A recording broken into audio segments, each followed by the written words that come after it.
غصہ کرنا بری چیز نہیں ہے، لیکن غصے میں آپے سے باہر ہو جانا، جہاں غصہ انسان کو قابو کرنے لگے، انسان غصے کو قابو نہ کر سکے، یہ خراب ہے، یہ غلط ہے۔ غیرت کی علامت ہے غصہ آ جانا، لیکن غصہ، اب انسان 3 حالتوں میں غصہ کرتا ہے، سنیں گے سب اس کو غور سے۔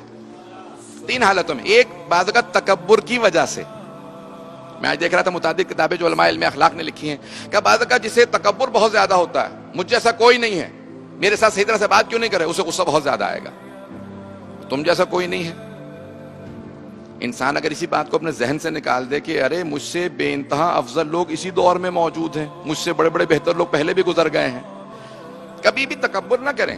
اللہ سبحانہ وتعالیٰ کو کبر صرف اس کے لیے ہے۔ جب سرور کائنات نے، امیر المومنین نے کبھی تکبر نہیں کیا، ہمیشہ تواضع سے پیش آتے تھے۔ کبریائی تکبر صرف اللہ کے لیے ہے، اللہ کے ناموں میں سے ایک نام ہے المتکبر، کیونکہ اللہ سے بڑا کوئی نہیں ہے، صرف اس کے لیے تکبر ہے۔ بہت خاموشی سے سن رہے ہیں، اگر بات پہنچ رہی ہے مجھے خاموشی کچھ نہیں کہتی۔ عادات جو ہیں وہ اپنے غصے پہ قابو نہیں پا سکتے۔ نوجوانوں کو خاص طور سے غصے پہ قابو پانا چاہیے۔ ماں باپ کے سامنے کبھی آنکھیں کھول کے مت دیکھیں، سر جھکا کے بات کریں، چاہے وہی غلط ہو۔ اکثر نوجوان یہ پوچھ لیتے ہیں لیکن غلطی تو میرے والدین کی تھی۔ بھائی اسی غلطی کے دوران بھی آپ کو اپنے غصے پہ قابو پانے کے لیے کہا گیا ہے۔ غلطی نہ ہو تو اپنے چھوٹے کے سامنے بھی آپ غصے میں بات نہیں کر سکتے۔ پتہ نہیں بات پہنچ رہی ہے نہیں پہنچ رہی۔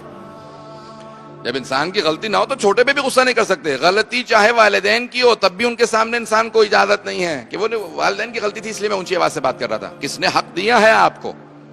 عزیزان گرامی، اس لیے اپنے غصے پہ قابو کرنا سیکھیں، نوجوان خاص طور سے۔ نمبر 1، تکبر کی وجہ سے انسان کو غصہ آتا ہے۔ دوسرے، جب انسان دوسروں کو اپنے سے حقیر سمجھے، تحقیر کرے لوگوں کی، میں تو اتنا بہت بڑا نہیں ہوں لیکن یہ میرے سامنے بہت چھوٹا ہے۔ کیسے فیصلہ کیا آپ نے؟ دلوں کے راز تو اللہ جانتا ہے۔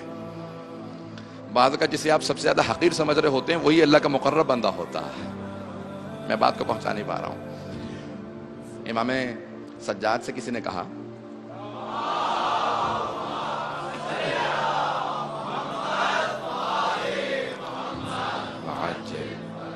کہ مولا جب بھی آپ صدقہ نکالتے ہیں تو صدقہ دینے کے بعد جب فقیر کو آپ صدقہ اس کے ہاتھ میں رکھتے ہیں، ہاتھ کو کیوں چومتے ہیں؟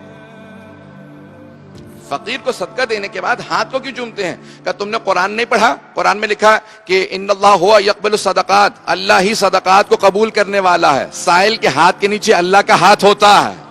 میں محسوس یہ کرتا ہوں میں نے بھی زیارت کی اس لیے ہاتھ کو چومتا ہوں۔ فقیر کو کبھی حقیر نہ سمجھنا، صدقہ قبول کیا اس لیے تو آپ کا درجہ بڑھا ہے۔ اگر فقیر صدقہ قبول نہ کرتا تو آپ صدقہ دیتے کسے؟ اس طرح سے جو ائمہ سے افضل کوئی نہیں ہے جب وہ اتنے تواضع سے فقیر کے ساتھ ایسے پیش آ رہے ہیں۔ اللہ اکبر، میں جب سوچتا ہوں روح کانپ جاتی۔ جو جانتے ہیں تکلف نہیں ہے، جیسے ہم لوگ آپس میں تکلف میں بات کر لیتے ہیں، ائمہ علیہ السلام کے ساتھ تکلف نہیں ہے، وہ بھی جانتے ہیں ہم بھی جانتے ہیں ان سے افضل کوئی نہیں ہے۔ جن سے افضل کوئی نہیں وہ اتنے تواضع سے پیش آئیں، اور جو ہم خود گنہگار ہیں ہمیں تکبر نہیں کرنا چاہیے، کسی کو حقیر نہ سمجھے۔ عزیزان گرامی، پہلا تکبر کی وجہ سے غضب آتا ہے، دوسرا انسان دوسروں کو حقیر سمجھے، اور تیسرا جب انسان بعض اوقات دوسروں کا حق مار لے تو انسان کو بعض اوقات زیادہ غضب ہوتا ہے کہ میں اس کا کس طرح سے حق حاصل کر